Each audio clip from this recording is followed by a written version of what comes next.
Right. Good afternoon, good morning, or good evening, wherever you may be. And welcome to today's event. Thank you for being with us here today.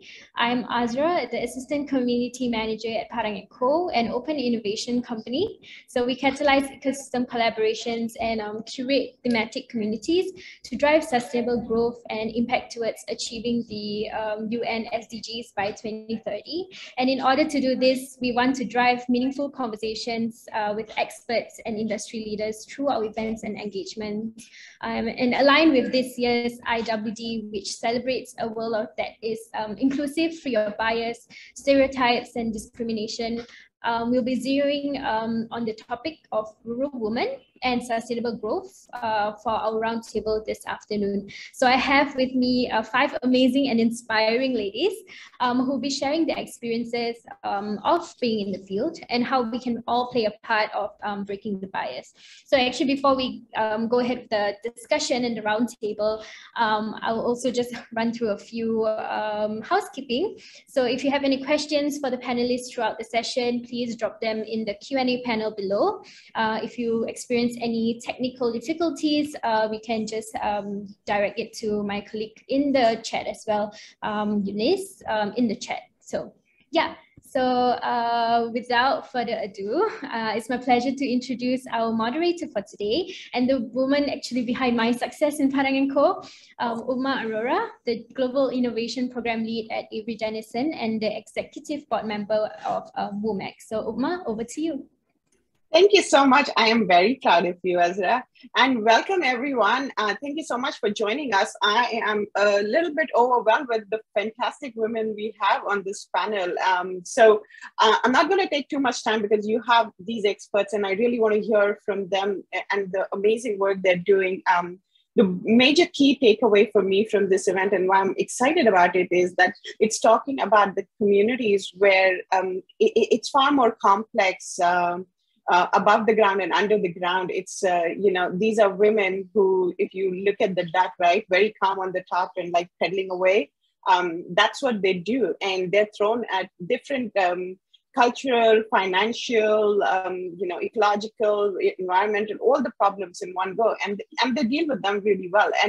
And so from this event, we do want to, the conversation, I do want to concentrate a little bit more on just not identifying what biases we see. We all know that. We've been talking about these biases for a while. And I think move the conversation to how are we addressing these biases? Where have we come? And what else really needs to be done and really needs to be done fast if we want to hit our targets.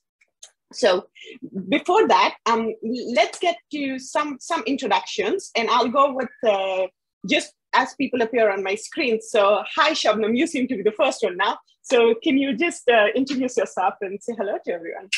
Yep. Hi, Upma. Thank you. And hi, everyone. Good afternoon.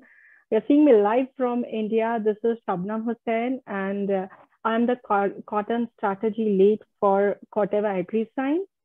And this is my current role. My previous role, I have been working as a community partnership lead in Corteva. And in that role, I have worked very closely with women farmers, and with our initiatives, we have made them capable to improve their productivity to 40% of the initial one. And we have also driven various wonderful programs to make them entrepreneurs, to make them capable to be a better farmer for tomorrow.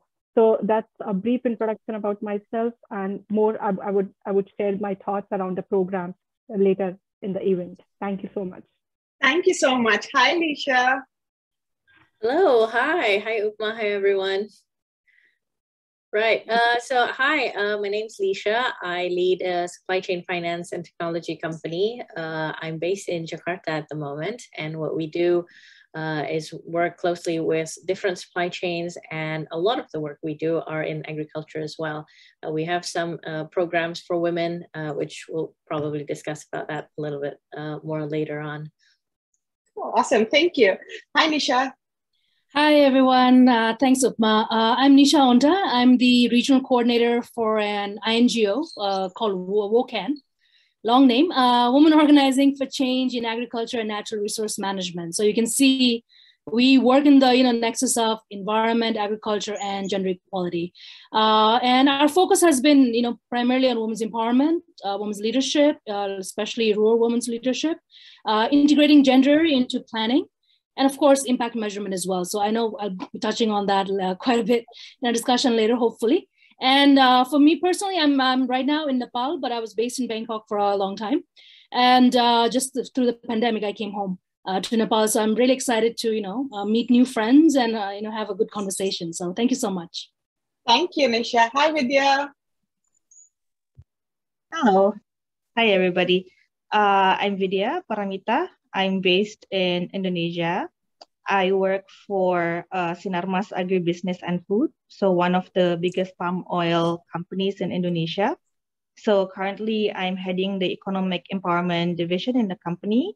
I've been in the company for the past 6 years. A lot of the projects that we do on the ground is communicating and working with the communities around the plantation and our mills. And our core program currently is more on alternative livelihoods, providing options for communities, especially in agriculture, in small, medium businesses, and they are located in rural areas. A lot of them are 5, 8, 10 hours away from big cities. So a lot of the problems is also logistical problems, pricing, supply chain, and all that. Yep. Happy to be in the discussion this afternoon and looking forward.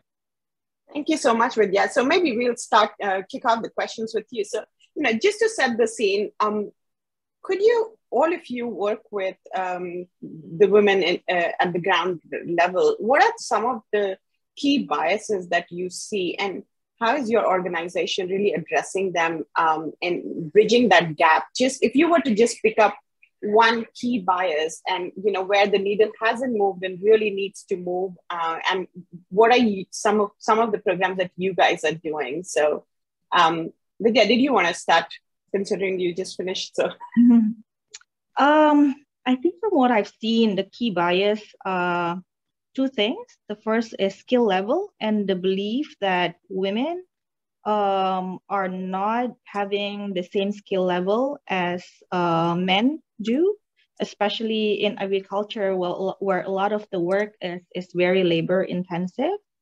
And then the second thing is on voicing out opinions.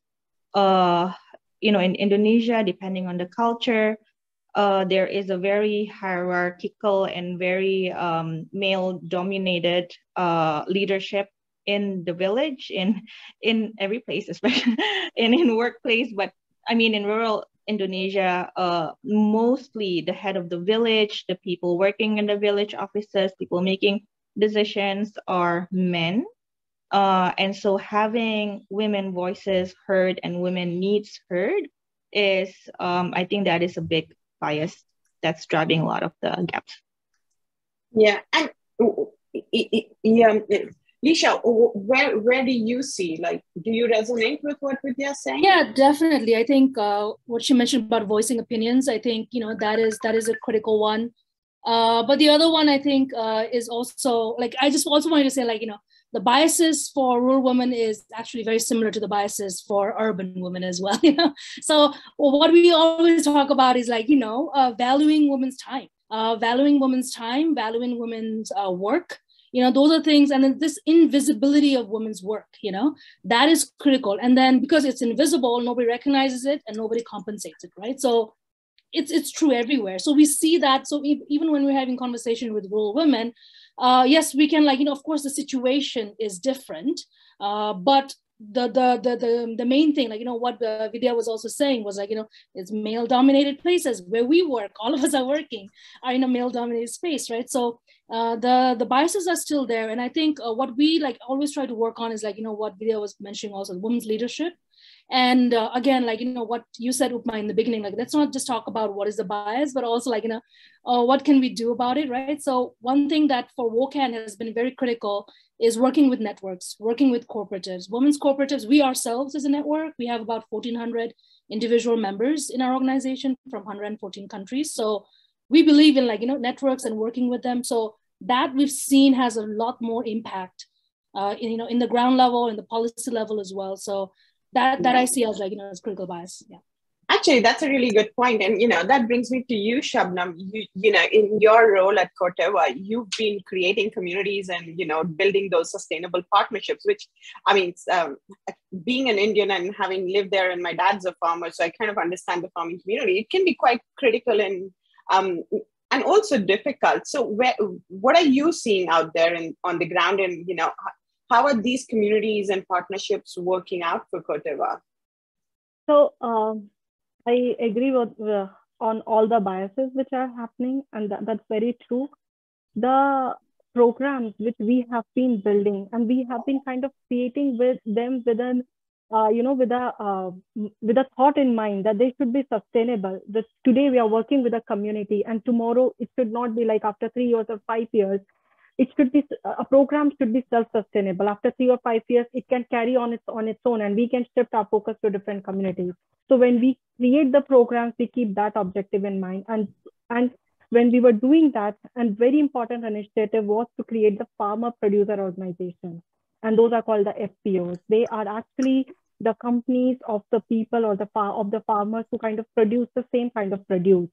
And while we were doing that, an important challenge which came to us, which kind of reflects largely on the gender bias, is the land ownership. In India, 42% of the women constitute the agriculture workforce, but only 2% have the land ownership in their name. While we were registering the board members for these women FPOs, the challenge came that you need to have a land in your name if you want to become a board member of an FPO. So these kinds of rules which are there, which are far away from the practical situations on the ground, are made, and it is not considered what if a woman wants to become a board member of an FPO. So why a land deed is required to be in her name? We could work around some solutions when we were registering these FPOs. Corteva have registered six FPOs till now. And under the umbrella of these FPOs, we work on different challenges of the biases, like access to the financial linkages or the credit linkages. And then we create market linkages under the umbrella of these FPOs. We create the mechanization infrastructure, but creating an organization such an FPO helps us to provide this access to the resources to these women. Because if this access can be provided, you can definitely work on improving their productivity. So that's what we did as a part of our program. That's an eye-opening figure, right? 2% of ownership. And means, I'd love to know later on, and if you can share with us where all, after your programs, what the percentage has changed, and would love to keep that in mind and see. But that takes me to you, Lisha.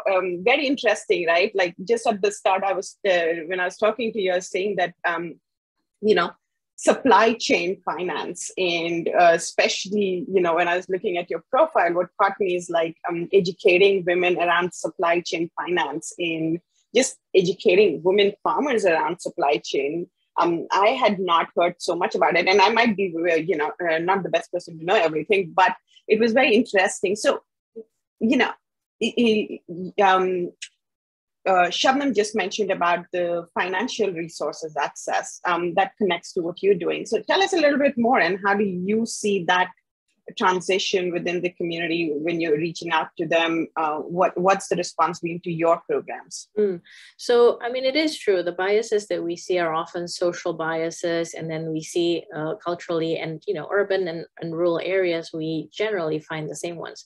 But, in this day and age, when we look at access to technology, access to finance, then women get even left behind, because there's the algorithmic bias, which we sometimes don't see. But a lot of data are based on mobile usage, on your credit history. But in reality, worldwide, over 2 billion women still don't have access to the internet. And we talk about all this inclusion agenda, access to finance, better supply chains, being an inclusive economy. So what we started noticing was a lot of the rural communities have the resources, but they're unaware of which supply chain or value chain they need to be part of. So let's say you have a natural commodity coming from around forestries. You have social forestry to solve land ownership. But then when you come up with the goods, it doesn't fit to any supply chain. It doesn't fit to any of the market demands. And that's why, being a company that works in supply chain, we thought actually there is a shared value that we can build around this. So we started having this program where, okay, let's talk about entrepreneurship, but very specifically, where are you in the supply chain in your entrepreneurial journey? And by understanding your supply chain relationships, your trade relationships, it opens up different financial instruments because, what was previously asset backed, you have to have collaterals for things. But in reality, as women, I mean, your land ownership, your assets are registered under your male family members. But there are instruments in the financial services world where the financing is based on your trades. And that's based on how you are part of a supply chain. And that's what we started doing.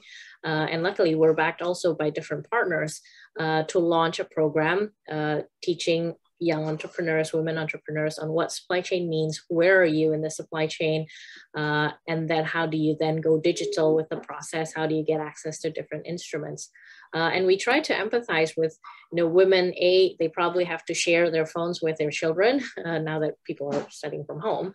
So we try to create these modules and comic strips so that if they only have 2 minutes to learn something, there's something that's quite entertaining for them, but at the same time also educating them and upskilling women to be part of supply chains in the area. Oh, fantastic. And that's really impressive work you guys are doing. I will come back to you because I have some more questions for you. But Nisha, I wanted to, when we were talking, you mentioned about your W+ certification, and that's very interesting. And it brings back to Vidya's point and Nisha's point about education and certifications and programs, and then just not for the sake of it. Because do you want to talk a little bit about it? Because I'm very excited about it, so I don't want to spoil it for everybody. Yeah. How much time do we have? Right now, I'm kidding. I'm going to keep it short. So we created, as a woman-led NGO and working in this field, we've always been called into to do M&Es for projects, right? So they'll say, oh, we've done so much for women's empowerment. Can you do come and do an M&E? And we'll be we'll go there, and then we'll see they've done 2 meetings with very sparse participation of women, and the project will claim that they've done so much for women's empowerment, right? So we were just kind of getting a little bit bored with that issue. So what we thought was, what if we create a certification label for projects? Because in our space, in agriculture and forestry and others, we understand certification label. We have to have, the fair trades and the frogs and the pandas. We know that, right? So why not a label for women's empowerment? So if you've done something for women, you'll get recognized, first of all. The other one is you get a very verified, label for your work that you've done. So that's why we came with that idea. So it's about 2012. That's when we launched this. And we actually came from, so we call it the W+ standard. And how we created it was also a very participatory process. We actually went to the women's groups, the women's cooperatives that I was mentioning to you about. And we actually went to them and we asked them, what does it mean to be, empowered? What does women's empowerment mean? Because, we are all come with our PhDs and our work, and we can oh, this is empowerment, right? We didn't want to do that. We actually went and talked to them. And so one thing that will come, of course, if you have more income, you're empowered. If you have more knowledge, it's empowered, right? So we have income and asset as one of the domains that we can measure. Time, if you have more time, then you can do something invest that time for something, right? So we have health. Of course, if you're healthy, you'll be more empowered.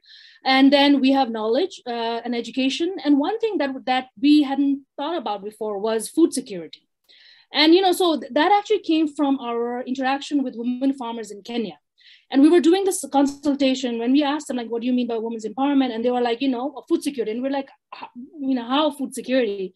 And they will say if I don't put food in front of my husband at the end of the day, I could get beaten up because it is my job, and then we were wow, how much of food security can, affect. So if a woman is is getting, violated at her home, how is she going to be empowered, right? So all of these, interesting conversation we had. So we created methods, in these 6 domains, and you can apply it to any project. Actually, it's open to any project, but because, we were a little bit more actively engaged in the carbon space, So we actually started our pilot project in Nepal for a biogas project that was already calculating carbon units.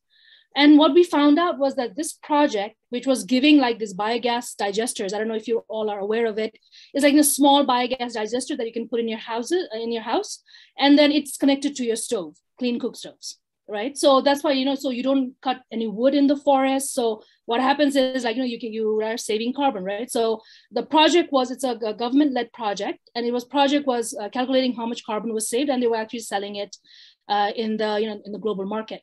So what we did was we went to the project and we measured if this project was supporting women or not.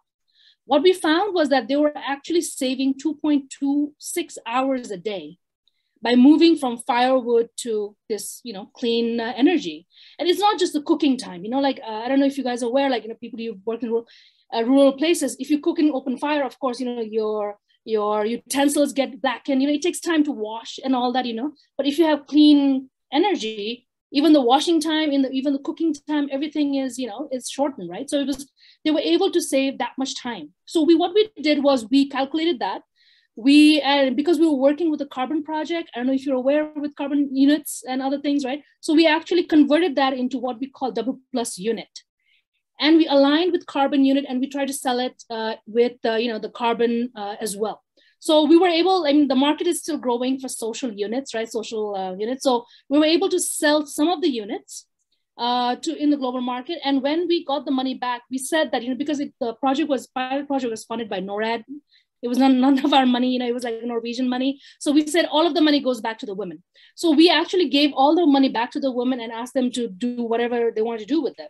And we didn't, you know, and so what was interesting is like two things, right? One, they tried to spend that money for vegetable farming.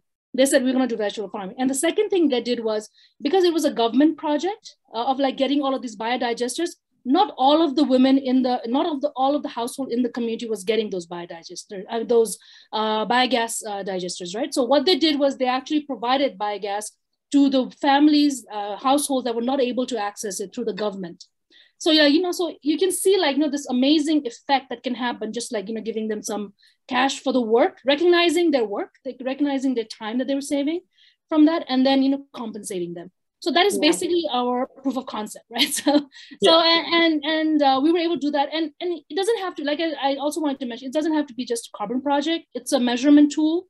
It's an, you know, impact measurement tool. It's an outcome based. So it's not like, you know, it's not for activities, it's for outcomes, right? So it has to have some impact from your project, and then that's get measured, verified. So yeah, that's the whole spiel that I have for you. But no, that's very that's very interesting, and also to, you know, quantify what empowerment is. It's really important. But you know, that brings me to Vidya. You've been doing a lot of work around driving alternative livelihood and integrated ecological farming programs, and that's very interesting, right? Like most of the women, like even what Nisha said, that, you know, you give them something, they make, and then it multiplies, right? We have that multiply effect. We think about the community and what else, like, you know, okay, we'll have the vegetable patches now. So we see that being done. So what are you seeing through your livelihood programs that you're running? So yes, I think first off, when we designed the program, it is also first and foremost for food security. So a lot of the patches that we are working on, although some of the areas, they do have certain commodities, I think the underlying basis of it is food security.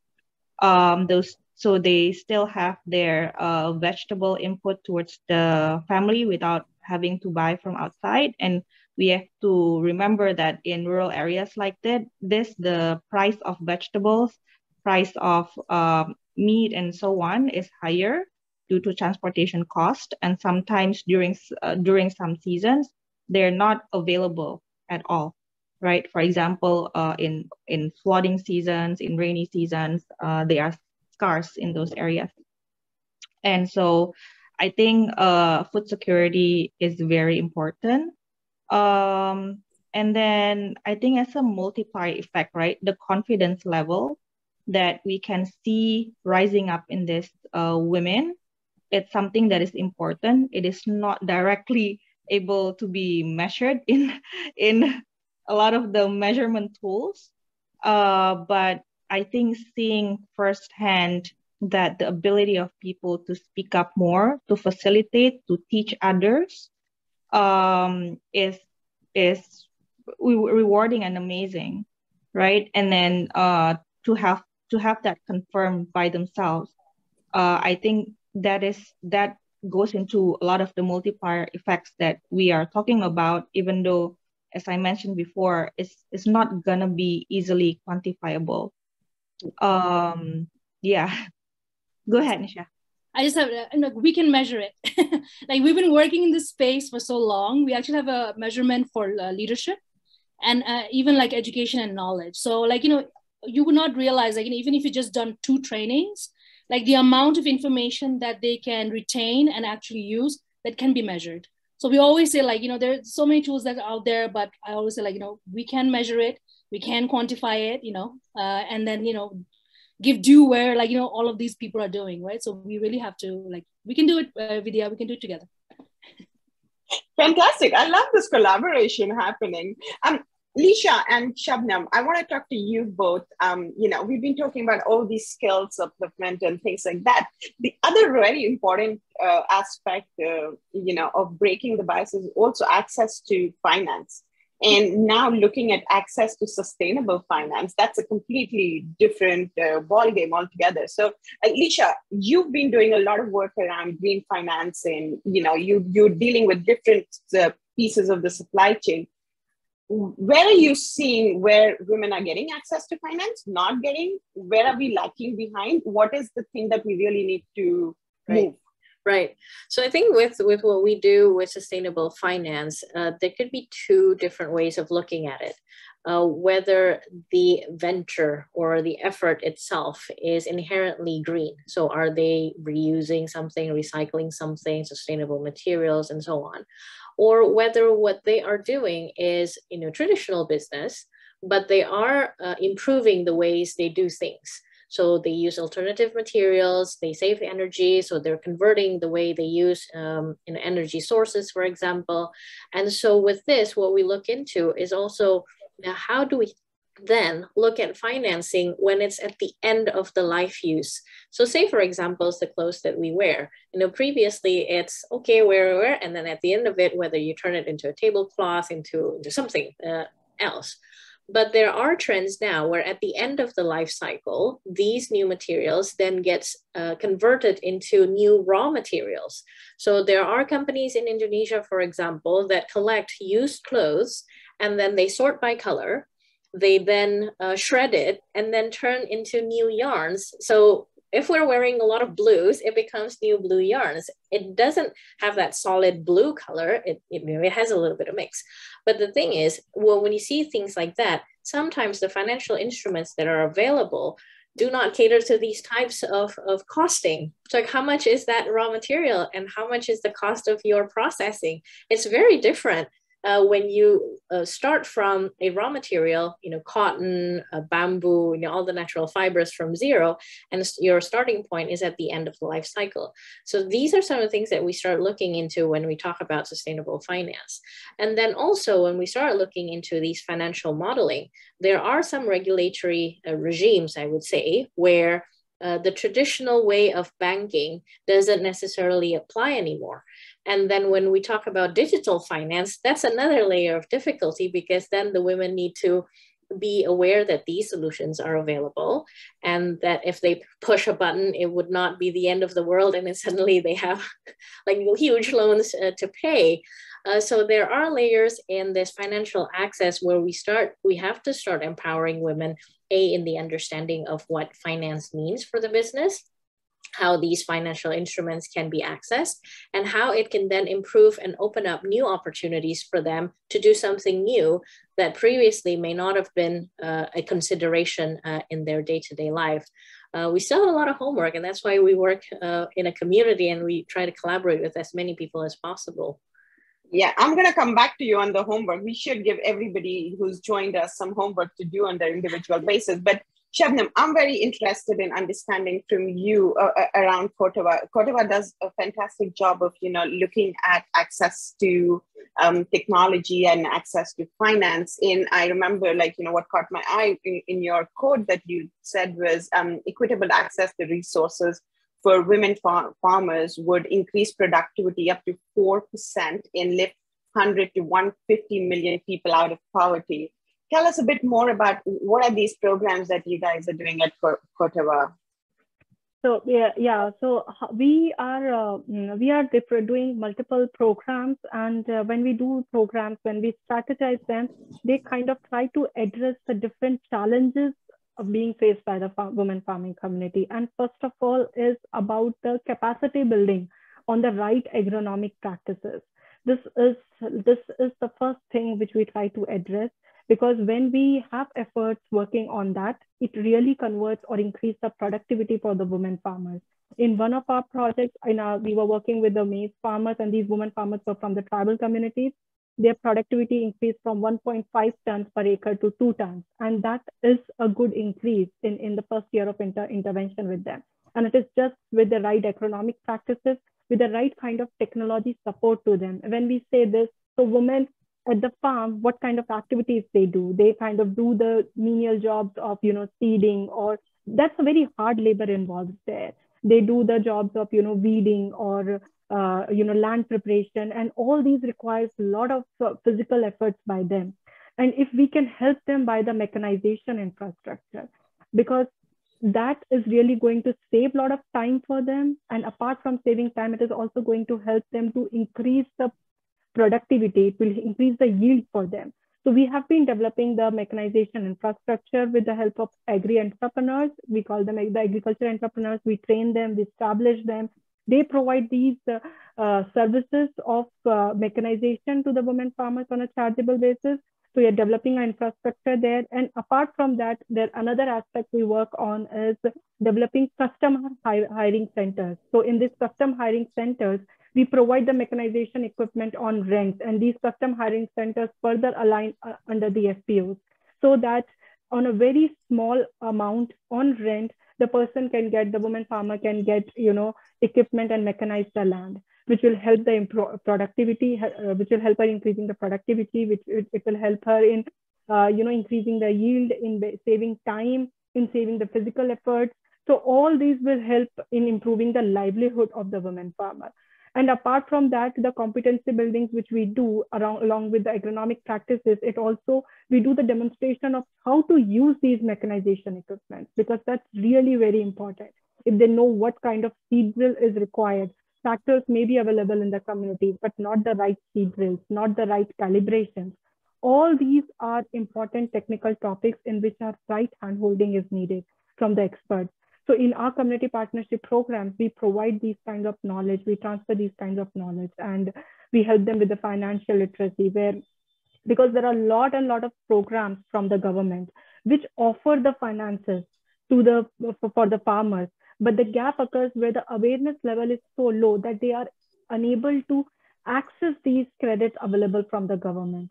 So if our people on the ground, the trainers or the workers in our programs, can help to bridge this gap and help them to access these resources, it will improve the quality of the seeds they use. It will improve the quality of the critical inputs they are using. It will improve the type of fertilizer they are using. It will improve the soil health from them, which will be improving the productivity.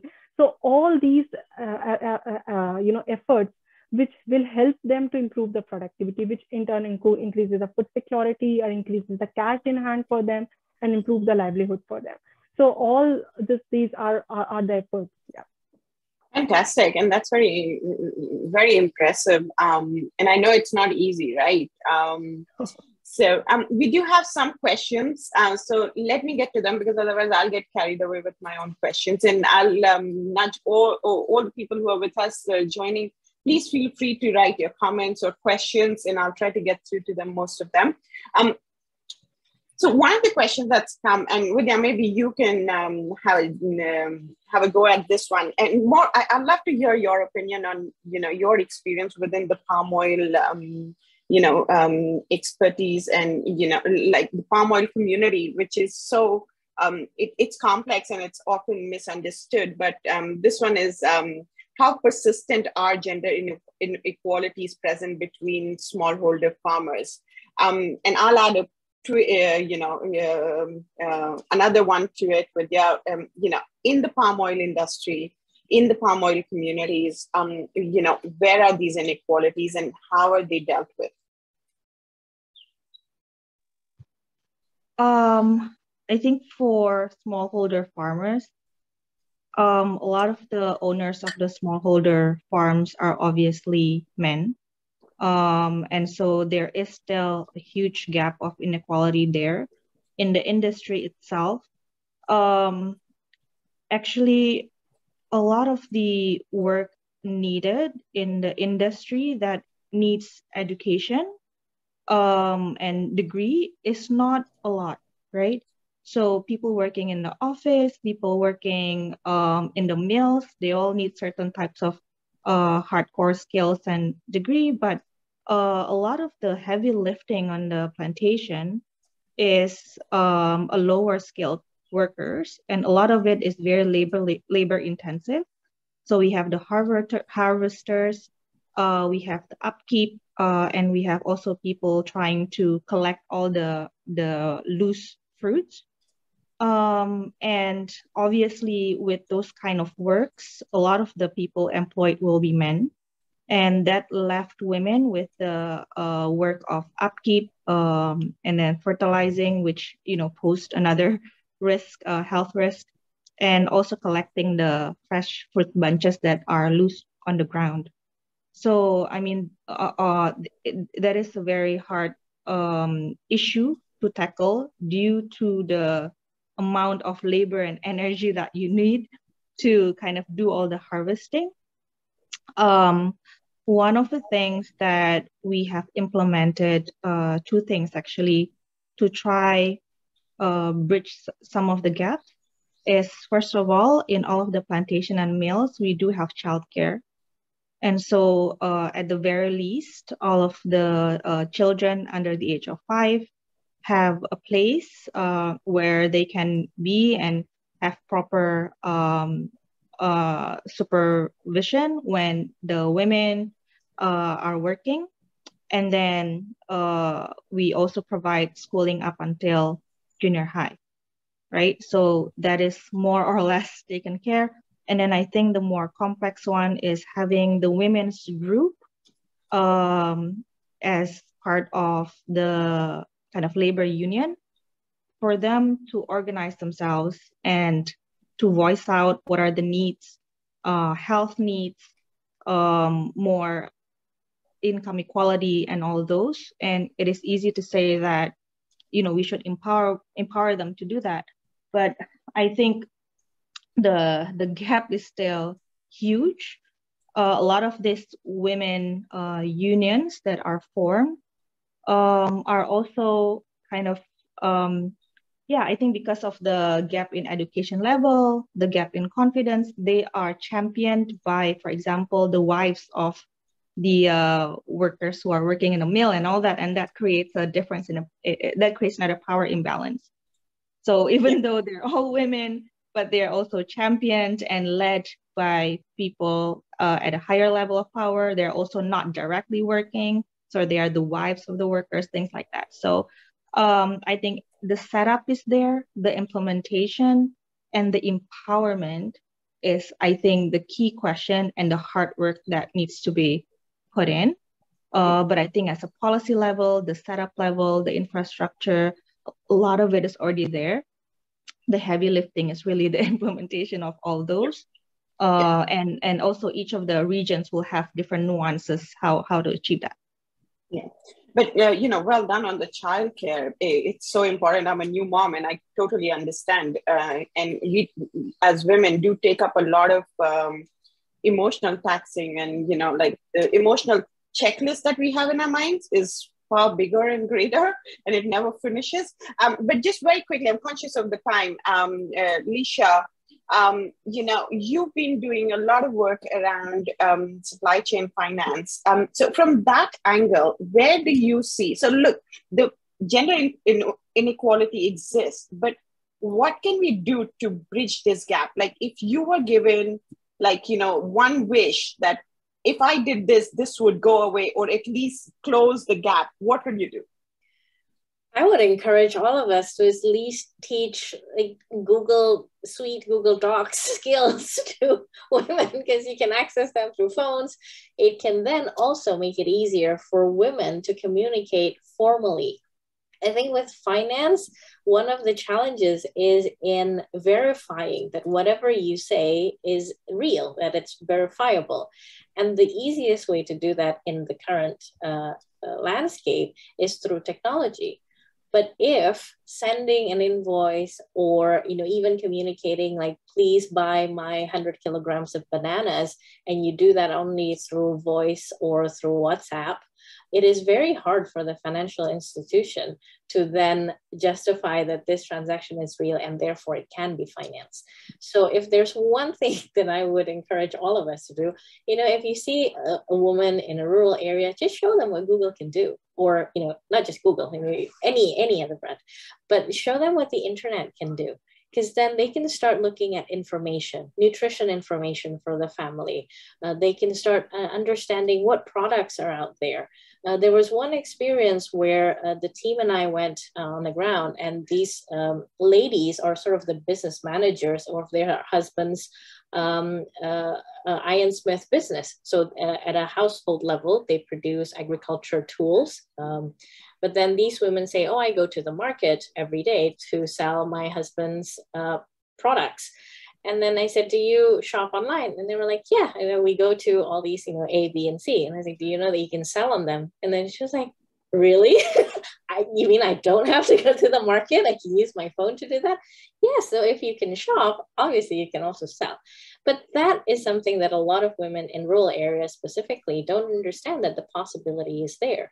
I mean, the moment they can use Gmail, Yahoo Mail, or whatever email platforms they can have, they can start communicating. And that communication becomes a proof, a transaction evidence. And with that evidence, financial institutions will be opened up, different opportunities for them.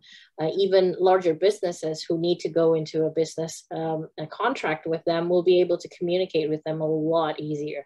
So if that's one thing, access to finance, let's start with something simple. Teach them some of the things that we use every day. Yeah, and maybe we can get commitment from everybody who's joined us today that if you next time see a farmer, male, female, anybody, let's get the literacy high up. Show them what Google can do. I'm not, saying, promoting Google, and I've never worked for them, but let's use it. Let's use the data for the right thing. So that's fantastic.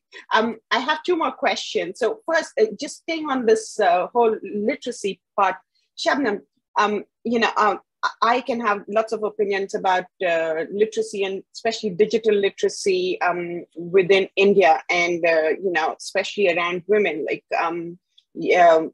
What are some of the? So one of the question is that how does financial literacy and digital literacy further empower women farmers in India? It does, and we know how it does. But what I want to ask you is that how complex it is to reach these women in India, which is such a huge country with so many complications, and especially around digital literacy, where every region, like there's a saying in India that at every 10 foot there's a new language and there's a new dialect. So how do you teach somebody to use English? Like my own dad can't speak English, or use the phone and the language. So what are some of these things that you're seeing there, and how are you dealing with them? So yes, Upma, there is a lot of challenge around the financial literacy and digital literacy both, because in typical households in India, even the male member would carry a smartphone and would have an internet access, but not everybody, and maybe the younger generation, the Z generation may be carrying it, but usually not the moms. They still carry those keypad phones, and they still because we tell them to use calculators in those keypad phones at least. So I know that. And then the internet access, it's like 2G, and everywhere 4G is not available in the extreme rural areas. So digital literacy is still very far behind on those aspects in India. And coming to the part where the financial literacy is, yes, that is really picking up and that is there we can see in our own programs when we tell them that how to use, when to use, and what to use. The women farmers are very good and very meticulous in documenting that. They kind of keep a record of when they use, how much they use, and what kind of money is available. They are capable to calculate their profit loss statements accordingly. So they are able to calculate the profits. And along with that, while working with FPOs, I realized that when you are training them on the financial literacy, a different type of confidence builds in them, which helps them to deal with them in the market yard when they're trying to sell the produce, when they are trying to calculate that what was the cost of their input and how much they are selling it into and how much benefit it's coming, and till all the members of the FPO, how much that profit would get divided into. And then they compare it that if a farmer would sell it individually, how much profit would have come, and then how much would come when they're selling it together with the help of these market linkages. So this kind of the financial literacy is really driving that change at the level. But for the digital literacy, we really have a lot of work to do. But the change leaders can be the agriculture entrepreneurs, which we are talking about, because apart from providing the mechanization services, they also provide the financial services. So these entrepreneurs, they are hands-on on using their smartphones, they are hands-on on using the internet. So they can provide it as a services to the women farmers, and they are able to leverage it, but still not at the place where they can open the Google and use the mic and say that Google, tell me how to, open a bank account. That's still, we are not there yet, and it will take a lot of years of work to be there, honestly. Yeah, and especially, we need to stop giving women the hand-me-down phones from the male householders. Like, for a very long time, my mom got that, and both me and my brother got really upset about it. And it was all her doing because she was so conscious of spending the money, and that if it works, let's use it. So, yes. we sometimes are also very conscious of where we spend the money, and we always see ourselves on, especially the women in rural parts of India, they're very conscious, and they're the savers, right? So, and it's also easy to operate. First of all, we should also see the fact that it takes years to develop that gradual change, to make them okay with using a touch screen instead of a keypad phone. And also, they are very conscious that if I touch on something, like Lisha said, the world will not end if you touch something, right? But for them to understand that part, that I may not be, fooled around or something, it takes time, and when they come in contact with these entrepreneurs from their own community who are coming to them and showing them, okay, you touch here, and then the bank account will be open. So those are actually the change leaders. Then they, by seeing that, okay, if she is using, I can use it too. And then that's how it takes time. That's the only drawback with that. Yeah, we just need to speed this up, right? We don't have that much time. I think we've dealt with this for too long. So yeah, we're going to speed this up. So coming back to that, Nisha, one of the questions I have over here is how to scale any social initiative to a business sustainable initiative. Is there any framework? I know for sure that you'll know there is a framework. So just tell us very quickly, because I want to use the last few minutes for magic changes. So is this about the social business sustainable initiative framework? We work in a space where, there's so many frameworks, so many tools out there. I think sometimes, from an INGO space, we're like, everybody's like bogged down by, everybody comes up with their guidelines and tools, So I think the main thing that we really need to be very careful about is making sure that it's very context specific. And that is critical. You can use any framework, ultimately, what is the need of the group? It could be women, it could be poor women from different castes, different culture, different barriers, disabilities, etc. Understanding what the context is and matching and what their capacities are, right? Because we're talking about business sustainability as well. And of course, Lisha is talking about supply chain and others. So understanding what the needs and demands are and making it very context specific. That's where I feel like, all of our skills should go to that one rather than coming up with something new, is understanding what they actually need. And giving voice to them, giving a platform where they can voice it out, and then building on that rather than saying, here are the framework, let's try to stuff it in to their existence. So I think that is something very critical. And I always go back to this is we have to make sure that we're working with already existing systems. Sometimes those systems are very gendered, right? But then you will find gender champions in every community. You will find they're struggling, they don't have resources, they don't have voice. It's just trying to understand. So it cannot be a 6-month project. It has to be a very long-term sustained relationship that you have to build in order to support them. So it's that is so crucial and critical. So I would say there are many frameworks out there, but let's make it more context specific, give funds and resources to women's groups and cooperatives, and and help them rather than pushing our agendas. I really like the way you think about ask them what do they want rather than pushing something that you think that you want. So that's really good. So I've got just a few more minutes, and I think Lisha's magic wand question is really gotten me to see what the rest of you would want. So starting with you, Vidya, if you had one magic wish, what would it be to bridge this gap, the gender gap? I don't think there's one in it. Pick one. I'm not sure, but I think one thing that I want to maybe emphasize a little bit more is ownership, right? I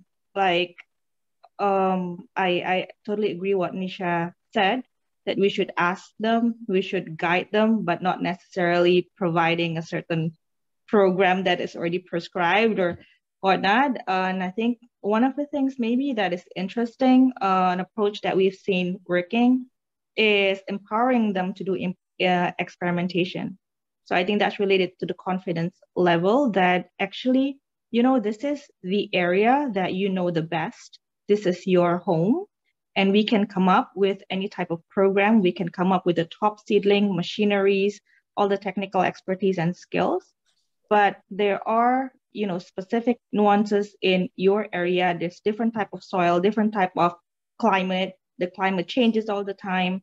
And so empowering them with the skills and the mindset that, you own this. And then these are the way that you can do small experimentations in your plot of land to see what is working or not, what type of fertilizer is working or not. And, do these experimentations, and then you are the expert of your own plot of land. And I think that skill set is very important as a part of the empowerment program. So it's not just, empowering certain skills, but empowering them with the general scale of really being the owner and experimenting on their own, and letting them know that, at the end of all this, you are the expert. And another thing is also network. I think that is important, having a network, expanding that network, giving them, connection to other women who are working at the same field. Is just, it takes a village, literally, and more. But yeah, so that's my percent. No, definitely ownership and communities. Let's do that. Shabnam, what's your wish? So I would just like to extend over here what Vidya said about the developing network. That's really very important, and that brings me to share a very wonderful program in Kottayava, which is called the Pravakta program. That's we call the Pravakta is the local influencer. So in that we pick up the women from the women community, and we kind of teach them on crop management practices, on different right agriculture inputs and new hybrids and all. And these women then transfer or train the other women farmers in the communities. And in 2019 alone, with this program, I think in 3 states, we have reached more than 90,000 women farmers. So this kind of networking is important. And it kinds of help empower us to develop exponentially the fact of, competency building. It can be done more if we have local heroes, which are more accessible to more women farmers, and they are being considered as, key opinion leaders in the communities. Coming to the wish, I really want the government to devise the policies being more gender inclusive, the programs or the whatever they think they design, they should not think only of the men as the male farmers. They should also consider the women farmers, and then accordingly keep the rules and keep the do's and don'ts and all those schemes, considering the women farmers. So that's what my wish is. If that can happen, that's wonderful. Then the women will have access to all the schemes from the government, all the credit available, and all this money which is available will be accessible to them. So that's what I want. Cool, fantastic. Nisha, over to you. What's your magic wish? Like everybody said, there's so many things, right, we want to change. But I think the critical one is also like, giving them resources in terms of, if it's financial resources, capacity, giving, women platform to like exercise what they've learned, providing that. I think that is critical. So if we just, and again, like, going back to my initial point, is like working with women groups and cooperatives. I think especially in South Asia, we've seen a lot of those groups, really gaining not just political push, but also like in terms of empowerment in like, having industries and other things like that. So I think focusing on like, providing resources to women's groups and cooperatives, that would be something that I would say is, we can do it with $1 million. Cool, awesome. So you want $1 million, you just have to go find it. Lisha, anything else you wanted to add? Yes, I mean, I guess adding to what Shabnam said, I mean, we have 190 plus something countries in the world. And amazingly, 160 plus countries have at least one law that restrict women's economic opportunity. And some countries also still, legally make it an obligation for the woman to obey their husbands. Can you imagine if, I say to my husband, say, hi, I want to learn, this new agri-tech solution from Corteva, or this new solution for livelihood. And then my husband says, no, you can't, because legally I can tell you not to do it. So I think, yes, on a programmatic level, we have different solutions. We're trying to make these changes, but we shouldn't forget as well that there are regulatory enablers that we also need to push for, and for us to voice that, and knowing that we can empathize with women's journeys and how this restricts women's roles in agriculture. So if we're talking about leveling the field, we also have to level it at a regulatory or policy level. Yeah, spot on. Thank you so much, ladies. You guys, everybody, I'm sorry, I shouldn't be using the word guys. It's something, look, it just stays on you, right?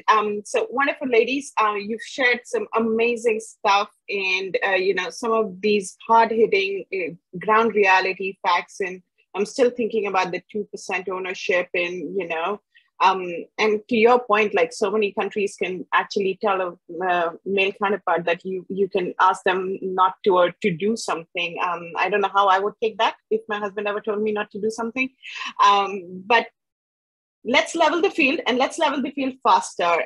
So I would request everybody who's joined us today, if you would love to connect with these amazing leaders over here who are doing some fantastic work on the ground, please do so.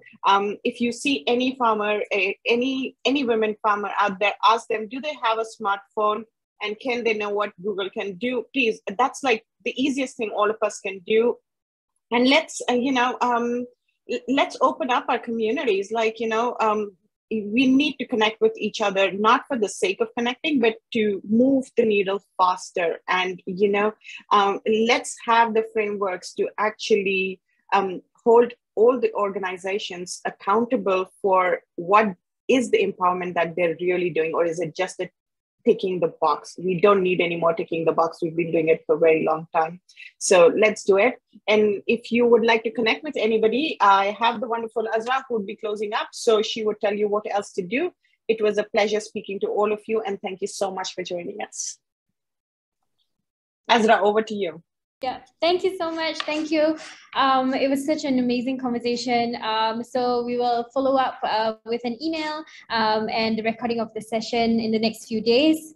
So thank you so much, Upma, Shabnam, Lisha, Nisha, and Vidya, for this session. And I think from the feedback and the chat, I think it was a great conversation. So thank you so much, and have a great night or evening or afternoon ahead, wherever you may be.